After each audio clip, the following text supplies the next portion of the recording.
We're starting with the first panel, Post-Normal Science as a Critical Concept for Informed Resistance and Reform. We're starting with Deepanwita Dasgupta. I think you are at the University of Texas, El Paso. right in Houston? Yeah. No, El Paso, sorry. El Paso, yeah. Okay, and I leave Not the Houston, floor. not yet. So does this mic work? Okay. So my habit is generally to stand rather than sit down and talk, so I'll try to do that. So I'll start with a personal observation. I got into this business about the scientific goals about 2 years back, and then almost by accident, I wandered into conversation with a group of chemistry faculty in my home department. So everything follows is a kind of conversation among a small group. So the first thing, the way it came to me, is that what is going to be the goals and purpose of scientific practice in the 21st century?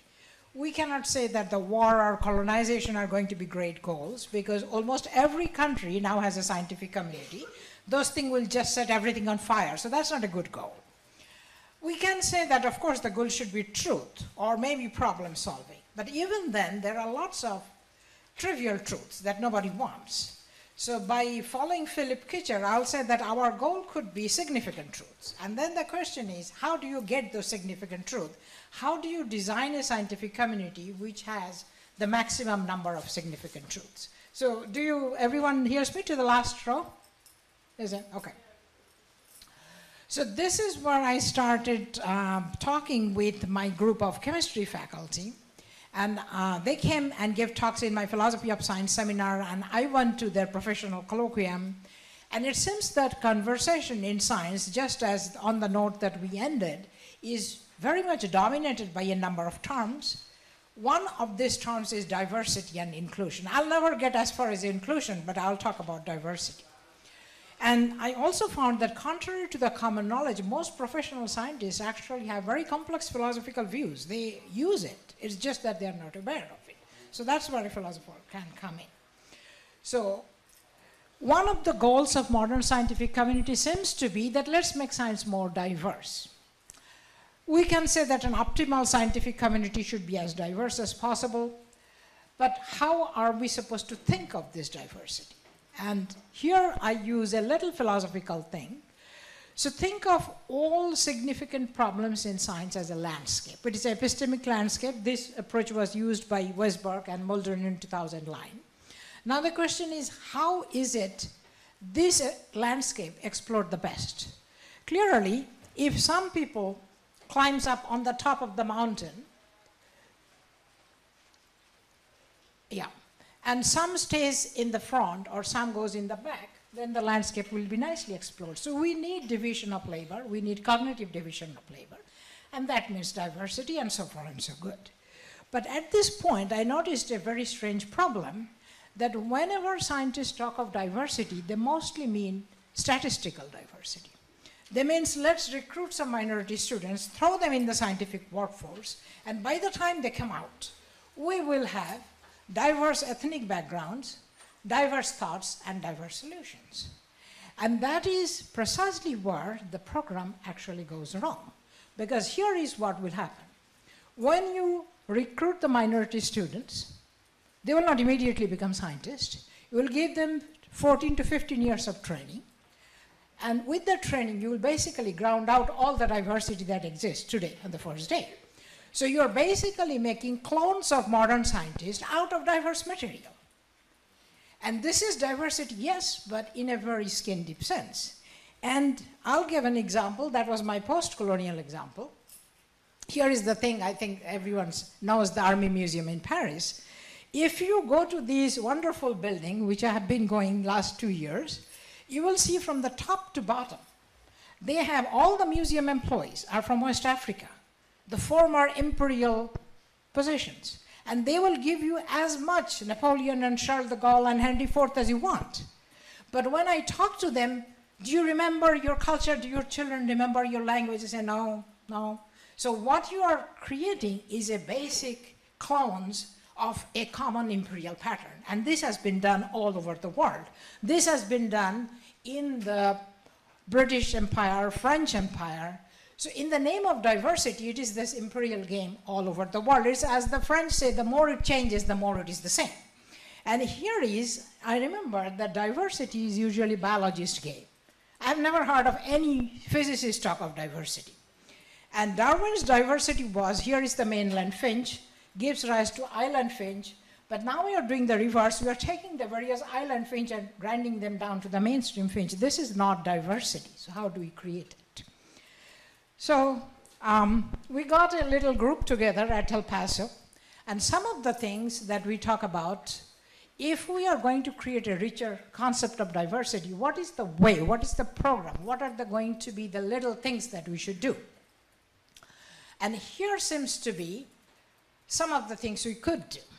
One is we could do to those places where standard, very resource-heavy science has almost nothing to offer.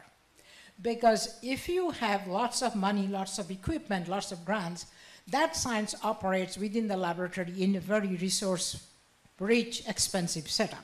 So I'll give you two quick examples. This guy is not from El Paso. He's a young biophysics professor at Stanford. His name is Manu Prakash. And there you see a fully functional microscope made out of folded paper. It is called Foldscope. It cost about $2.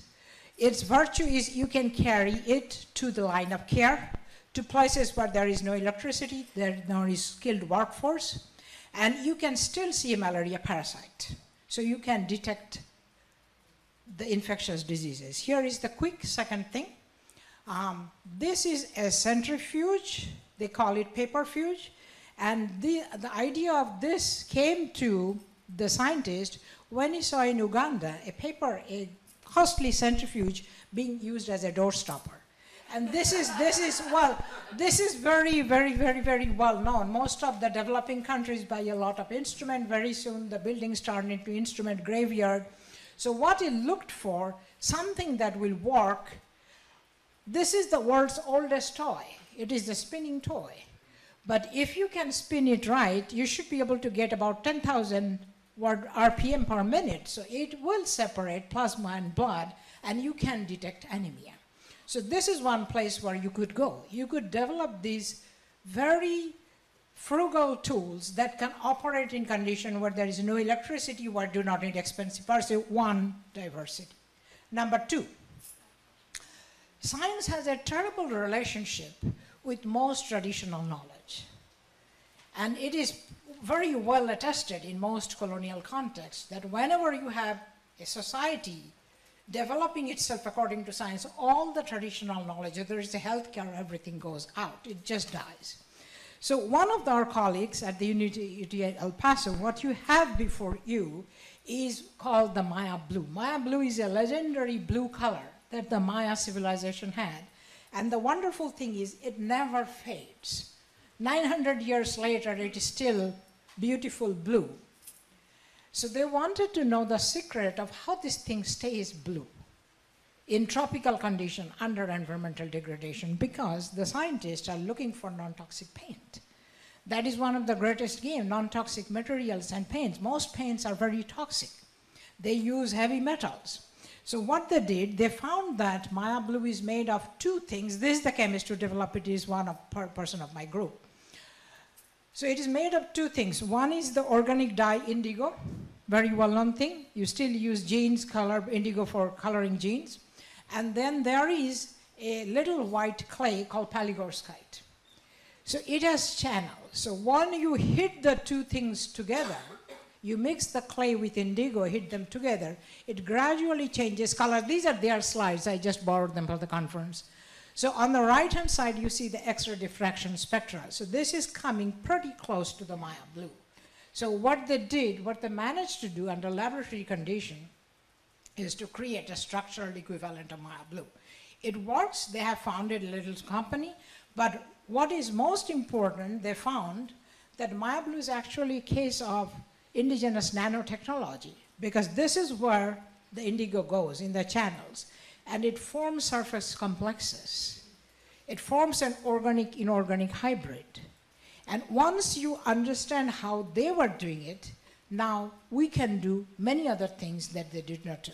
So strangely, reviving a little secret, it can open a new portal to knowledge. So you bring back the traditional technology, the lost technology, and it gives you a leg up. So it preserves the knowledge. Number 3, this is one of our chemists. His passion is to create what he calls innovation-driven discovery. That means you take some of the worst problems of the world, and his specialty is water, and you design these biomass-derived water filters. This one is basically tea waste. So tea waste is here. It cleans water of methylene blue. It can create the worst poisonous form of chromium, tetracycline, the antibiotics. So this is the idea, is that it can be scaled down. You can use all kinds of available materials. So this is one more way of diversity. Last, quickly, I want to say, what you have before you is rice cultivation in Indonesia, Bali. Rice is a very water-intensive cultivation. It needs to be submerged, half submerged in water for about 6 to 8 weeks. So that means the farmers must share water. And someone must solve the water disputes. Now, the traditional way they have solved it is they think that there is a theoretical system of well-being between the heaven, earth, and human beings. And you see that little temple over there? That's a water temple presided by God. So God takes care of the system. Now, gods would not have bothered Newton. But gods are very troublesome for modern ontology because it's just not part of modern science anymore. But it turns out that this God-managed water work actually works far better than modern chemical-intensive agriculture. So you might want to keep these things in place instead of taking out, because they too are observable, public, replicable, and measurable, just like modern science. So it's not the same technology, not the same ontology, but you could cooperate with a different kind of epistemic order to create these outcomes. This is a happy conclusion, because this was not wiped out. This was recognized, this is called Subak system. So Subak system was recognized by UNESCO in 2012. That means it will continue to look after the rice fields. So these are the quick 4 examples I have. One is you could go to the areas where most resource-heavy, lab-bound science does nothing to offer. You could form trading zones with different epistemic partners. You can create epistemic alliance with the traditional systems of knowledge. You can do innovation discovery, and you can do perhaps much more. So once this is done, perhaps we have at least the beginning of some kind of a diverse science. And it will be a diversity in research programs, diversity in training, diversity in different kind of people. What I think we should try to avoid. Most scientists, there was some talk about a workforce that has no security, and I call it a bees in a beehive model. So most scientists today are being reduced to bees in a beehive. So they have to produce honey, otherwise they will be kicked out. But that also means that you are just a line worker, you are not a scientist anymore. The whole epistemic primacy is passing away. So this is a project, it's not just a philosophy project. Even scientists should be interested in it because their future depends on it, and certainly the students should be interested on it. And here is the last slide, repairing a boat at sea. This is the classic logical positivism, autonoia. So if you are repairing a boat at sea, you can let the boat sink. You'll have to do it piece by piece, piecemeal by piecemeal. So we are writing a grand proposal. We have some scientists who are interested in philosophy. What we now need, some philosopher and theorist of science who are interested in talking to the scientists. They have complex views, but they don't dwell on it. And here is my group. This is the Maya Blue, Professor Askinelli. This is the water person, Dr. Navarone. So this is more or less we talk about. I have 1 or 2 geoscientists, because you want to go to the science of the big, a couple of physicists. Somehow I ended up with a bunch of chemists, but chemists are interesting people because they are descendant of the alchemist, because all they do is to turn one thing into another thing. And thank you very much for your attention. I hope I finished in time.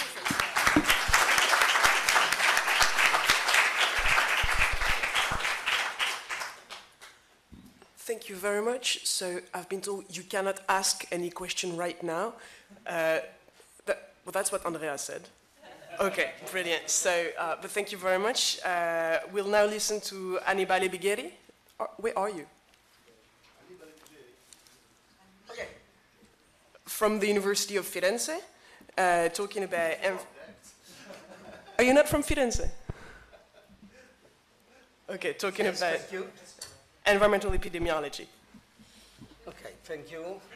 Thank you for this opportunity. I'm professor of medical statistics, and I worked on epidemiology, and especially environmental epidemiology. So my talk will, in some sense, be more reductionist in terms, and address the question of reproducibility, which is going on the table recently in our community after some decisions of the Environmental Protection Agency regarding the way to restructure the process of acquisition of knowledge, scientific knowledge, to support regulations.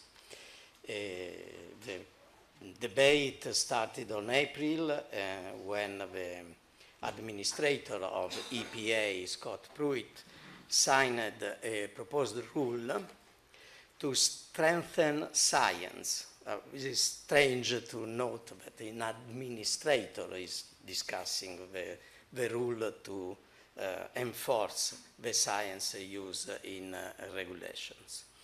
And the motivation he used was the so-called replication crisis in science.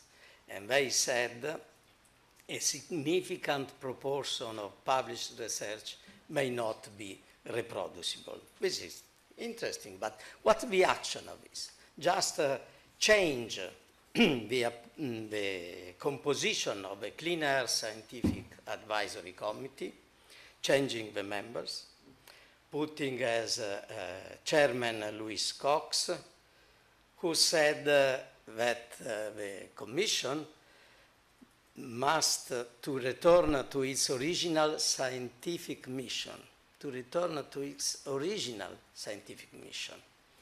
and may help restore scientific integrity and political accountability.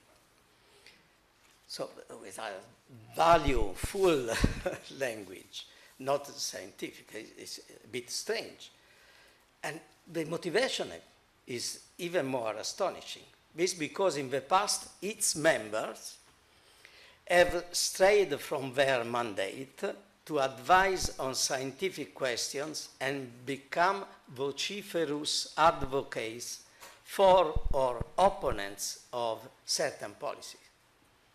So, of course, a lot of debate came, and Naomi Oreskes from Merchant of Doubts is thinking of Merchant of Replicability. And in the correspondence, Andrea Saltelli already mentioned the US National Association of Scholars.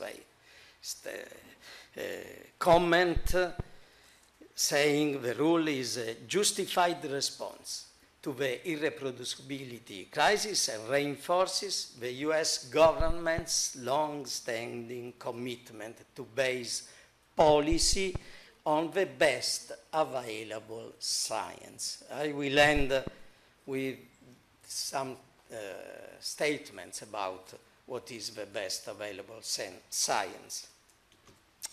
But on the other side, broaden the horizon. What is going on? WHO, World Health Organization, in 2014, through the Agency of Research on Cancer, classified outdoor air pollution as carcinogen to humans. Environmental epidemiologists, therefore, answered to Scott Pruitt of EPA, addressing technical issues about valid study design and proper statistical analysis following this causal approach, which is mainstream today. But 4 years later, 2018, just a few days ago, the head of WHO claimed that air pollution is the new tobacco.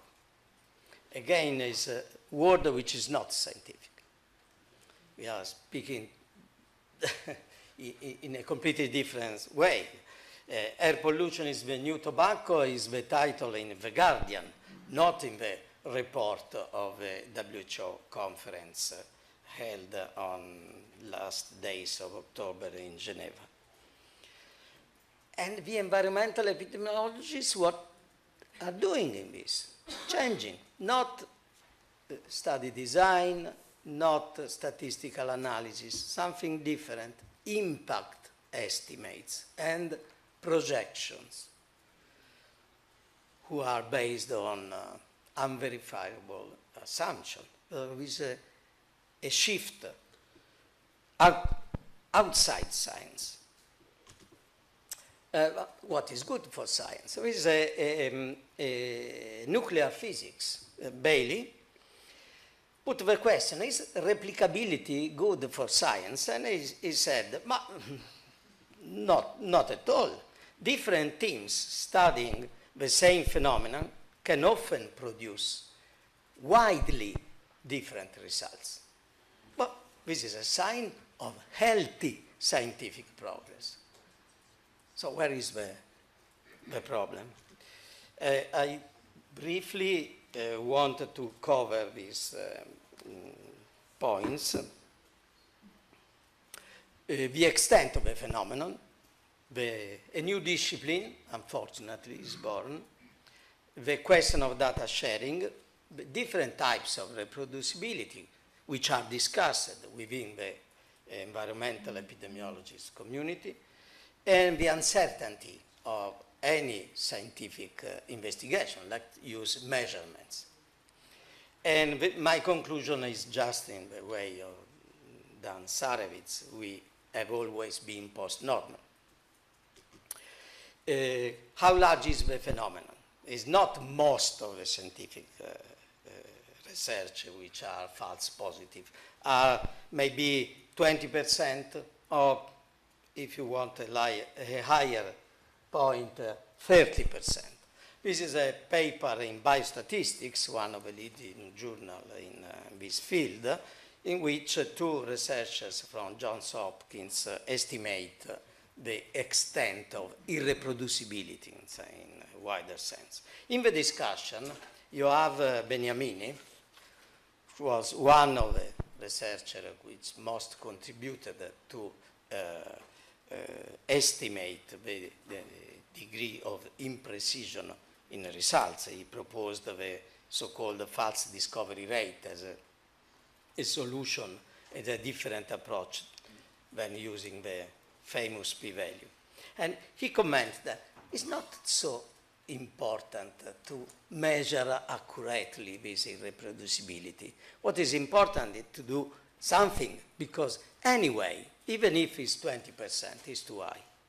But this is not what happened, because a new discipline is born. Now we have a meta-research innovation center at Stanford, who measure repeatedly the extent of irreproducibility and its cause. It's a new scientific discipline which is born with all the inertia of having a new board of academics studying the phenomenon. The point is popular in terms of data sharing. So why the result is not reproduced? Please give me your data. Let me try to play with them and to reproduce what you have obtained. This is an old issue in computational research. The first part of the slide, the reproducibility spectrum, is a slide of, I think, early 90s in reproducible, in computer science. In computer science, the paper in a scientific journal means nothing. means only advertising. The degree of reproducibility is 0. To be fully reproducible, I need to have text, code, data available. Which kind of software you use? The software has a lot of updates, so you need the software originally used. So it's much more complex. And take the published paper is only advertising. This is illuminating in one sense. In response to Scott Pruitt, the environmental epidemiologist, Roger Peng in Johns Hopkins, Francesca Dominici now in Harvard, published a paper in Criteria for Reproducible Epidemiologic Research. So take seriously this point. On the other, remember what Gell-Mann, the garden of forking paths of Gell-Mann. But it's perfectly understandable that you can analyze the data in a different way and obtain different results. Statistician grows knowing that no model is the true model. There are plenty of models, and you have to discuss comparativity among them. So methodological of result and scientific in Goodman, so the Metrics Institute in Stanford. Methodological is easy, it's just give me your data and I replicate.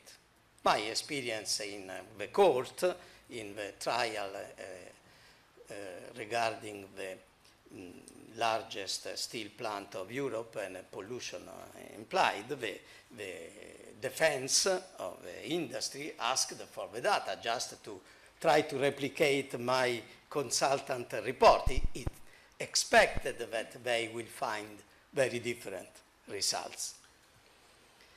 So it's a weak argument to reach reproducibility. Can easily be the field to play different strategies. Even the research originally suggesting this change idea, they just say, oh no, reproducible research can still be wrong. We must do a prevention. Prevention in which? Study design. Since the beginning, the question, the research question you formulate.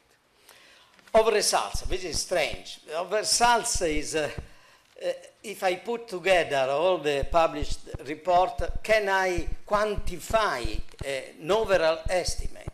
Can I do a meta-analysis or systematic reviews?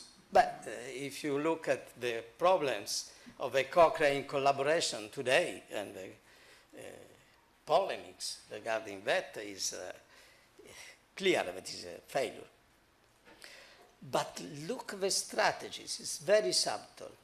A new paper in BMJ Open 2016 is a plan for changing the way to report the result of a meta-analysis.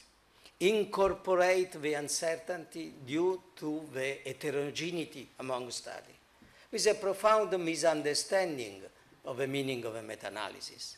The meaning of a meta-analysis is an observational study. If different research produce different results, this is the information. The lack of reproducibility is the information, is healthy science, because give me the idea of why, what is going on. Not incorporate this extra source of uncertainty in the final decision. This is what Scott Pruitt wants in APA, and have less control in doing regulations. Scientific reproducibility. Goodman cites William Weevil and the concept of consilience. Debbie Lohr and George Davis Smith and Kate Tilling in environmental epidemiology spoke about triangulation, different different study design can give similar response. But there is no issue. This is not normal. How you judge a result to be not reproduced? Because you obtain a result, how far from the previous one? How far? We have quantification. You have to give a number. How far? 2 standard deviation, but we are using a normal Gaussian model. But this is not so. It's an empirical study of all published papers in different disciplines, nuclear physics up to medicine. If a difference would follow the normal law, should be in the dotted lines. But it's completely false. It's not normal. So the difference is expected to be much more than two implicity are used to think. So it's a no issue. We see a reproducibility problem because we look at it with a wrong glass. First. Second, uncertainty is not solvable. You cannot have a perfect reproducibility. It's not in the reality. And we are, of course, we are urged to take action as reported in the history of the International Agency of Research on Cancer, in which they said, in mid-60s, the aim was to develop an instrument capable of evaluating the best evidence available at a given time, like the EPA phrases in the beginning sentences I quoted before. And of course, we don't have an internal solution for this. The last normal scientist to me was Enrico Fermi. And in the biography published 4 years ago, this year in Italian, in my mother language, is explained why. Because he knew everything of physics. And we are not knowing everything of our scientific world. It's industrialized. We have only small pieces of knowledge to be controlled. We cannot apply the same rule. And on the other hand, Enrico Fermi is famous because he never takes position outside his professional commitment. He never commented about politics. He was a scientist, isolated from society. Thank you.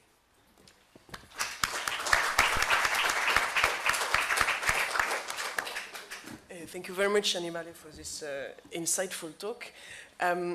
I'm growing more and more frustrated that you cannot ask any question. I was already for the beautiful talk by Deepanwita, so as the chair, I decide that if there is like a really small question for Annibale or Deepanwita, perhaps we can take it now. Only if you're very frustrated. No, okay, so, so now I welcome Marta Struminska-Kutra. I know she's from Poland, but I forgot the name of the university, I'm sorry. So what I'm going to present is on power, as the title says. And the title is Taking Power Seriously, Practice-Based Considerations on PNS Implementation. There is this, okay. So, I will start with a statement saying that actually for me, the relationship between evidence-based rationalist approaches to policy making and to the relationship between society and science and versus PNS is like the relationship between two paradigms. So one is fading away and the new paradigm of post-normal science is coming as a new, better frame to interpret science-society relationship. Because the new paradigm, post-normal science paradigm, explicitly addresses problems which cannot be solved within traditional approach of evidence-based perspective. These problems are depoliticizing knowledge, ignoring uncertainty and public values, and downplaying the role of democratic deliberation about values in policymaking. So what post-normal science is doing, along with another approaches like pragmatic complexity or stakeholder model of science, they diversify the use of scientific knowledge according to the decision-making situation. So if there is complexity and if there is a lack of consensus over values, we can use different roles of scientists, different types of academic expertise. In this sense, they are the solution to above mentioned problems, because they acknowledge the value of knowledge while appreciating its limits. Basically by saying, we are just scientists, we cannot decide for you people because we are not democratically elected representatives of people. So we can provide information, we can facilitate a decision-making process, contribute to it, but we cannot deliver truth and the guidelines about what needs to be decided. These approaches offer a way to integrate science together with democratic deliberation and values. And they offer an alternative conception of science appropriate for the policy process. And I think that post-normal science as a framework is in fact a mature framework as a formal construct. But I think it also needs some more considerations about policy making and decision-making situations, a real life of politics, in other words. I'm a sociologist at the background, and I'm very much interested in philosophy of science, but sometimes I feel that when I'm reading too much of philosophy of science, that my brain is just, doing this bzzzt, and I cannot do it anymore because it's just too complicated. So I'm then using my experience as a sociologist, and I'm trying to observe practice. So I reached a point while reading the sociology of knowledge or philosophy of science literature, when I thought, okay, I need to go back to observation of practice in order to really understand what is it about, what are the problems we are talking about here. And the direction I have chosen was, okay, I think we need to open the black box of policy making process, because it's when we are talking on a very abstract level about how science can facilitate democratic deliberation, we are treating policy making process as a black box. We are just saying, okay, we are scientists, we jump in and we help with our expertise. But of course, it's not that simple, and nobody says it is simple, but there are not many people, I think, according to my knowledge, who really look into how it works. So the implementation of post-normal science concept would be much easier if decision-making would have taken place in an open, coercion-free, communicative space, so that the Habermasian notions are ringing somewhere here. So this kind of spaces are the spaces where all voices are heard and taken into consideration. In such a space, scientists could then easily facilitate the democratic dialogue. Just the thing is that most of decision-making situation involving uncertainty and conflict over values, so exactly the types of problems PNS is concerned about, are nothing like coercion-free. communicative spaces. So in such situations, knowledge is not used for enlightenment, exploration, experimentation. It is used as an ammunition in political battle. If it is so, it means for PNS that we need to develop some sort of political literacy, some sort of competence about how to deal with conflict and with entrenched interests and with power struggles. And this is quite crucial, because if we don't recognize the role of power asymmetries in democratic processes, in decision-making processes, we are, as scientists, exposed to the risk of corruption. Because if we don't see the power asymmetries, we don't know whom we serve. We don't know what happens with our expertise, whether it will not be abused in order to perpetuate status quo, in order to perpetuate oppression. So I thought, okay, I want to explore this idea based on analysis of participatory action research. So there are these methodologies which are called, they have different names, but you can call them co-production of knowledge, you can call them cooperative methodologies, interactive methodologies. But the basic idea is that scientists are joining those who normally have been subject of research, and they are conducting inquiry collectively about problems of a given community, about specific problems of social policy. And they are working on asking questions, gathering evidence, and then also designing solutions. And when looking at these processes, I arrived at the idea that there is some theoretical framework which could be useful to analyze the problems of power in the situations where scientists are involved with lay people in processes of decision making. So my idea is that there are three major types of relationships involving power, which are significant for PNS,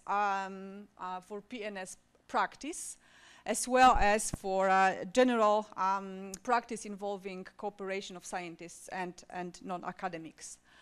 So there is a macro level problem, and it is a relationship between decision-making processes, assuming deliberation, between these co-productive equal processes of dialogue, and its non-deliberative hierarchical context, institutional context, which is far from equal and deliberative. So this is not the way we used to do politics. So now we are jumping in, we are trying this new, based on equality, dialogue-like tools, but still we are doing it in a very hostile institutional environment. Here the problem of power is, you could call it inertia. We are trying to do something new. We are trying to practice new roles as scientists, but we are doing it within old structures. So using the metaphor already used by the first speaker, it is like rebuilding ship which is on the sea. We are trying out something new, but we still are in the old traditional context. So the question or the dilemma is how to conduct an equal dialogue between academics and non-academics within the non-dialogical and hierarchical culture and institutional environment. There also is second level or second layer of a problem, a power-related problem. It is a meso-level, and it is a situation of decision-making or problem-solving or research project or this collaborative inquiry. And here the power-laden relationship is between actors involved in decision-making process who are not equal in terms of power. They have different skills, different competences, different positions, resources in order to even verbalize their interests and their values, not mentioning about meaningful participation and the bargaining process. So here the problem is fractality of power. That power is an inherent feature of social relations. Power relations are fractal, they repeat patterns within itself. It means that they are oppressed among the oppressed groups. The question here is, or the main dilemma is, how to invite and involve those in power into activities which potentially expose domination and are seeking to reduce it. So you are basically inviting decision makers who have the power to decide on their own, or come share your capacity to make decisions, share your responsibility to do decision with us. And why should they agree? Why should they give up their power and resources?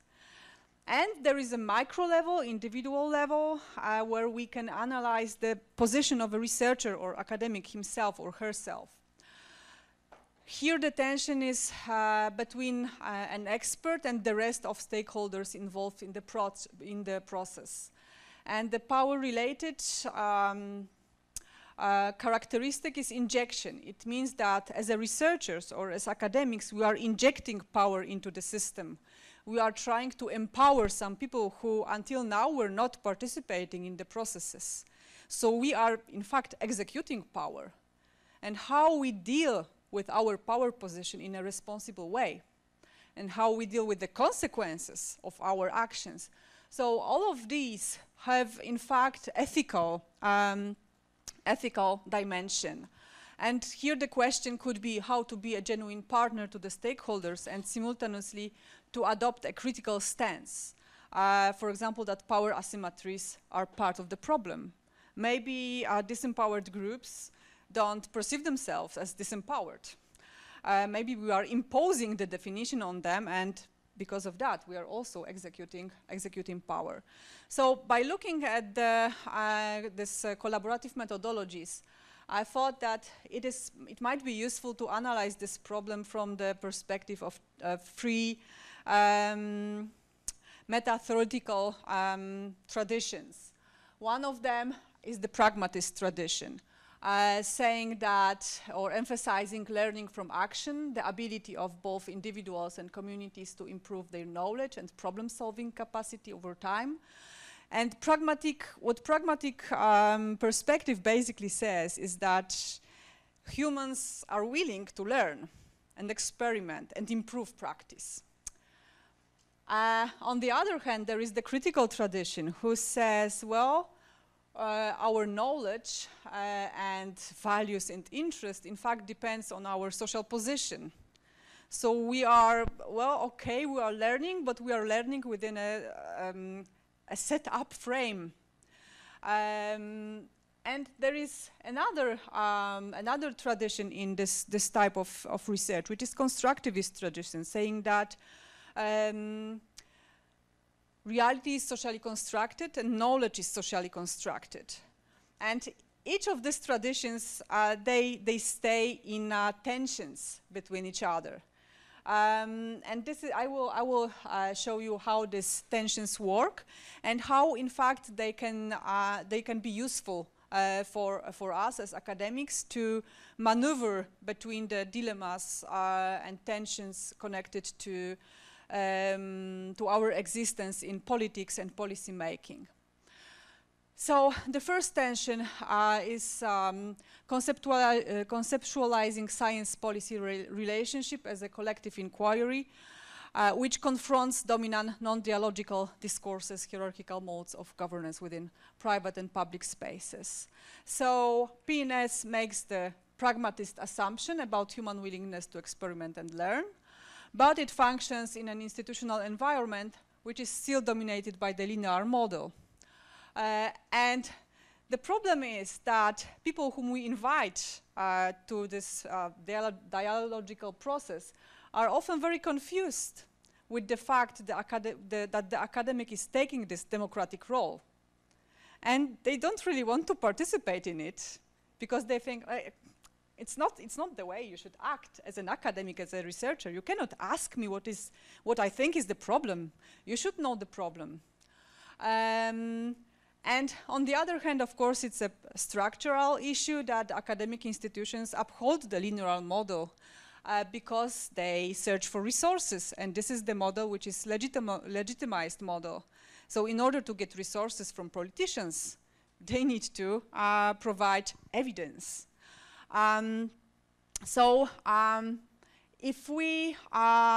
If this new roles are suppressed by old structure, we can arrive at the situation where deliberation is a facade. And we are, in fact, supporting the facade. And so we are facing opportunism. So we need this critical angle saying that we question these institutional arrangements openly. So we need to perform institutional work as academics in order to show that this is not the only possible way to do things in science-society relationship. There is second tension. It is about this organization of deliberative decision-making processes without really resolving power asymmetries. So the challenge here is that we would like to be neutral providers of knowledge, but how can we deal with power asymmetries in this dialogue-like situation? Because if we see that there are weaker parties, shall we then support them and ask them to step out and to tell more? Should we encourage them? Then we lose neutrality in the face of other actors involved. But we need the other actors. We need the powerful on the board because they are in power to change the structures. In this sense, we are being pragmatist. We are inviting them. So we are tempering our radicalism in order to arrive at change, in order to not lose a chance for change. And this is an important point, that when we enter this kind of decision-making situations as post-normal scholars, we need to be supported by someone who facilitates the power relationships in a group with whom we are working. It needs a lot of facilitation and mediation between conflicting interests. And the third tension, balancing between a genuine partner and own power position. So just quickly, how to capture it quickly. It's, of course, quite complicated situation because this is the situation where the constructivist perspective steps in. When facilitating the decision-making process or when communicating knowledge, academics are inevitably enacting power. It is more or less conscious enactment of power because we are selective. We need to be selective. We never can tell everything. We are using words which are the frames of interpretation. And this in turn influences the perception of interest. It sets the agenda. So how we deal with this problem? To what extent does this facilitation impose the researcher's conception of the best interest of the parties involved? So here is the risk of paternalism. How can we answer it? We can answer it by exploring local knowledge and experiences. But it can happen that domination is not a problem for people involved. And here we arrive at a very important problem, whether we as researchers are able to accept sensitivities which are strange for us. Whether we are able to, for example, endorse conservative sensitivity or Republican sensitivity, whether we are able to open ourselves for a dialogue. And then the question is, how far can we go with it? Because then, again, our constructivist intention to endorse all perspectives needs to stop somewhere because we are at risk of relativism. So when do we say, okay, that's it? Well, that's the question, and this is the pragmatist answer, saying we have our own expertise, And we are in, how is it the expression, in law, in right, to express it, because we are just part of a dialogue. And in this sense, the answer is that we should make our agency, our values, our goals, transparent and open for negotiation. And interestingly, in many of these processes, we are not able to, as researchers, openly say, okay, we are here to enhance democratic process. We are here to enhance the social justice. It's our hidden agenda we believe in, but we are not able to open for a discussion, actually. So that's, and this all I've observed in this participatory processes. And just to end up with a sort of a conclusion, so my idea was that by using all these three perspectives, pragmatist, constructivist, and critical one, in a constant dialogue, we can escape the tensions. It does not mean we resolve them, but we will basically running in circles, failing and finding a solution and failing again, but running away from failure into another failure. So I think it's better than nothing. Thank you.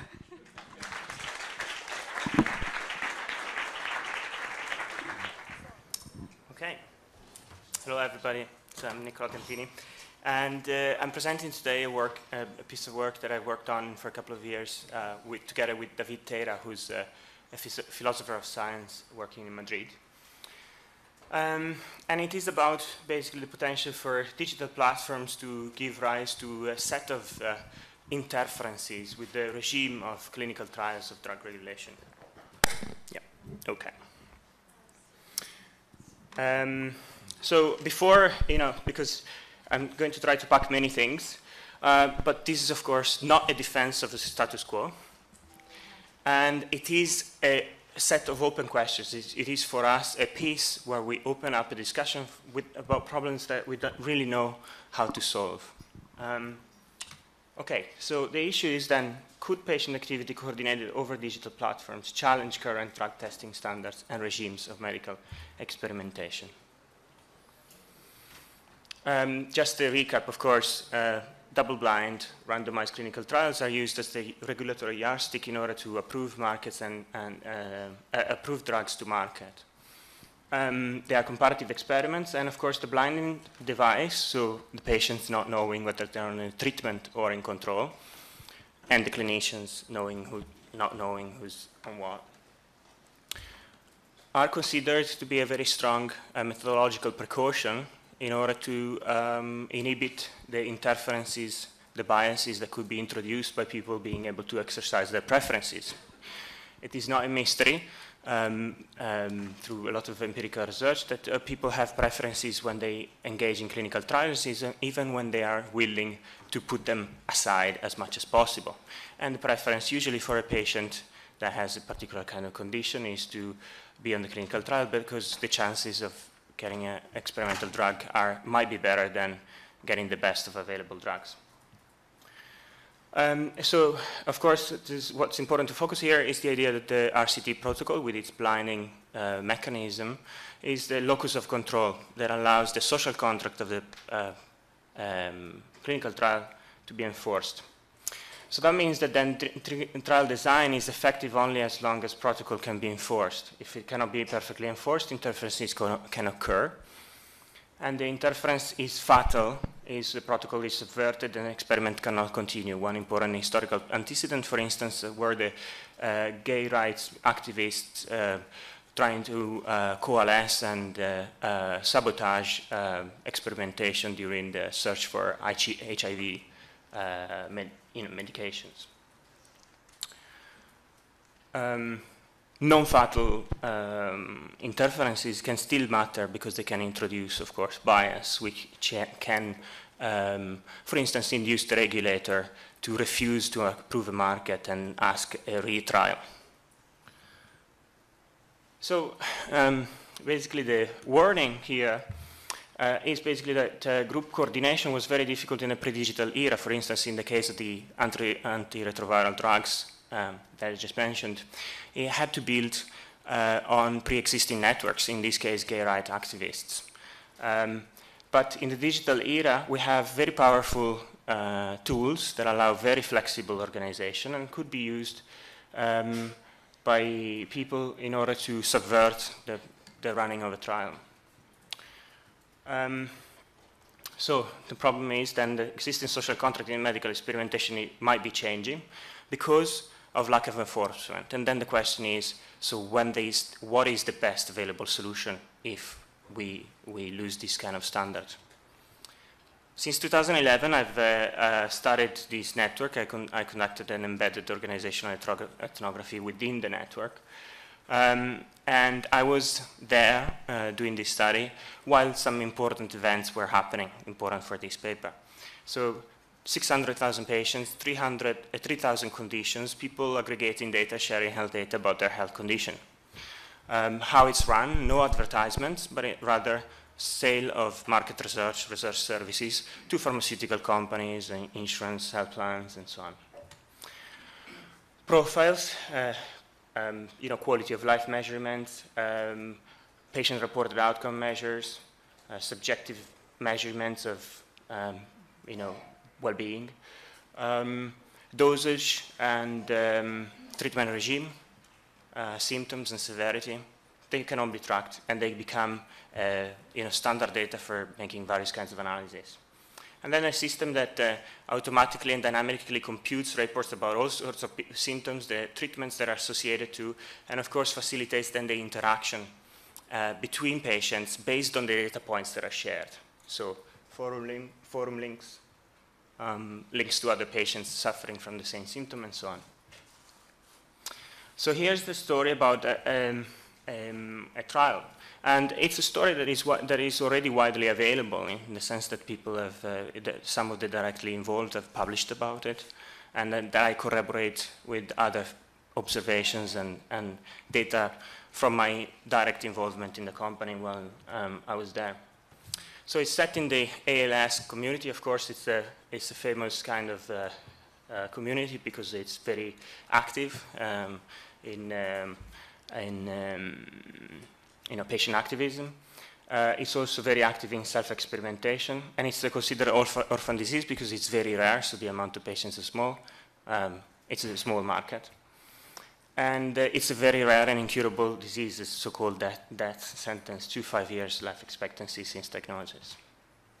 So there's a drug that has been trialed and is still being trialed by a small bio company in California. And it's basically what it's testing is a highly purified pH-adjusted stabilized form of sodium chloride, form of sodium chloride, which has been already approved in other countries like Thailand for other neurodegenerative diseases.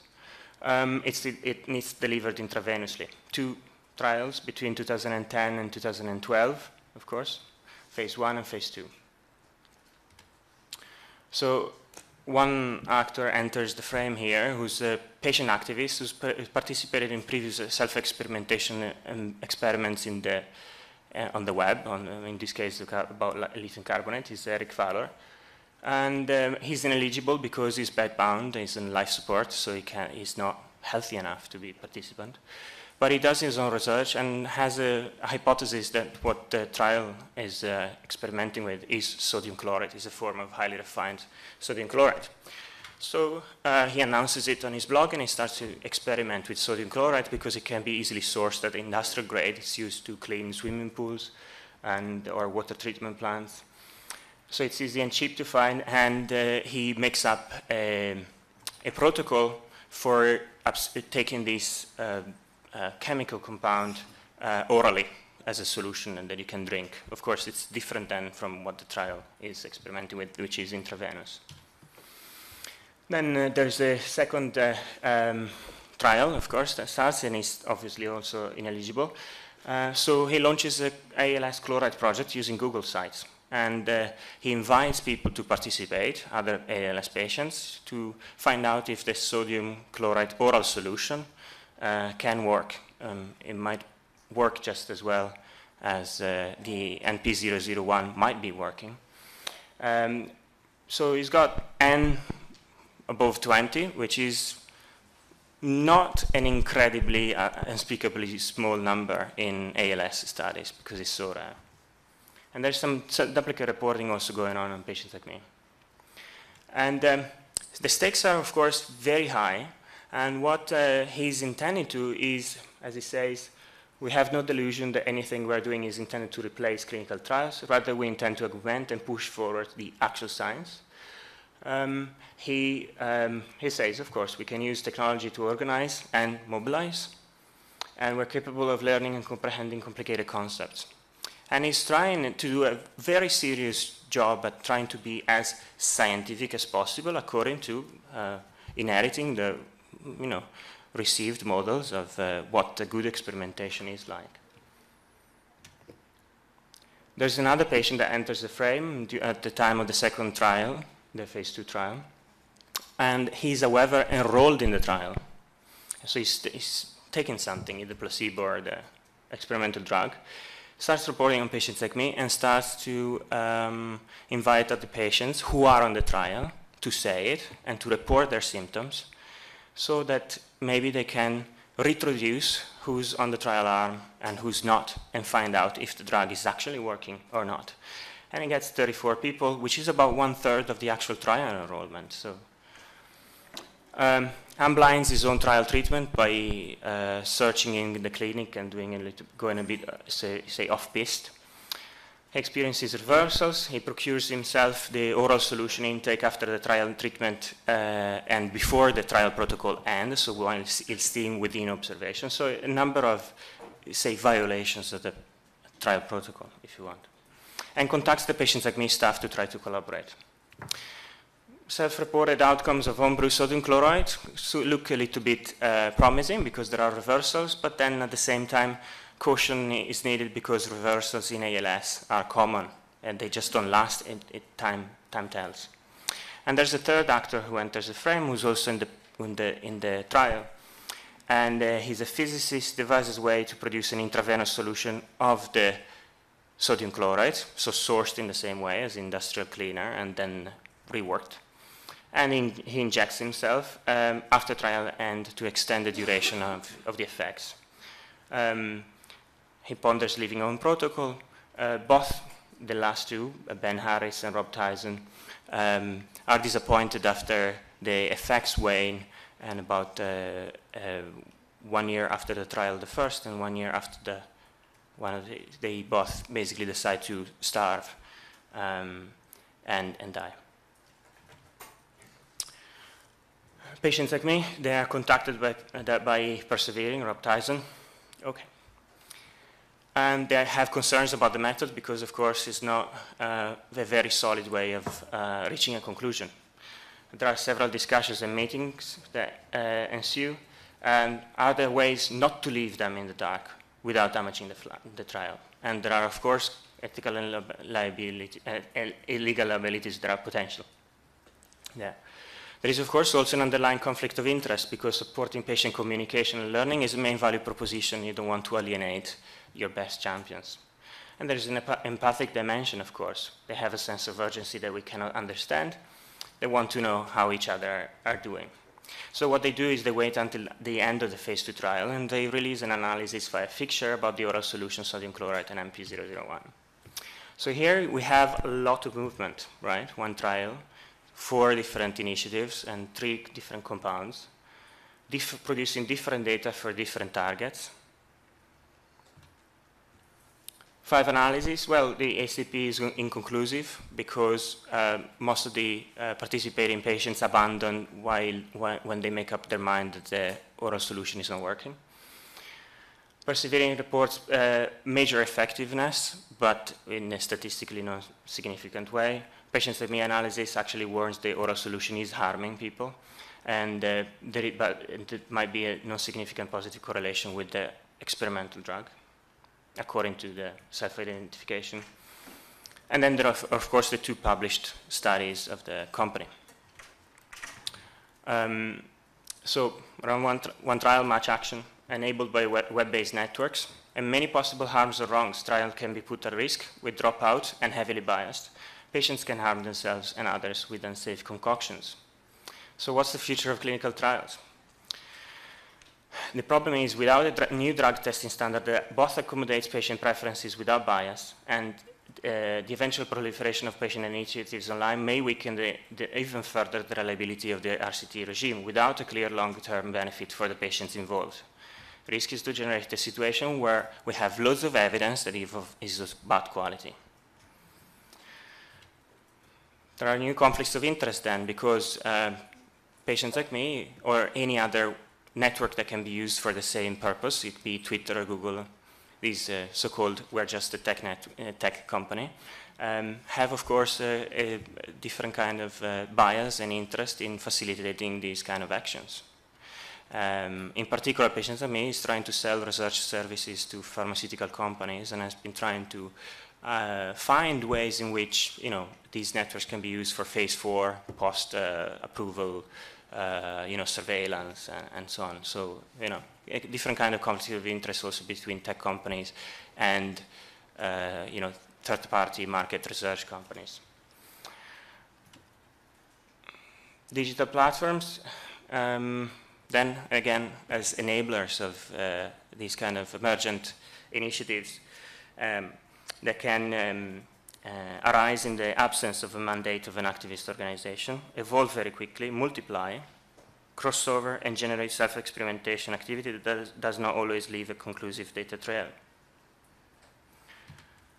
So may the genie be out of the bottle here. I tried to think also, I'm new to the discussion of the post-normal science community, but there are, of course, some interesting questions, I think, there.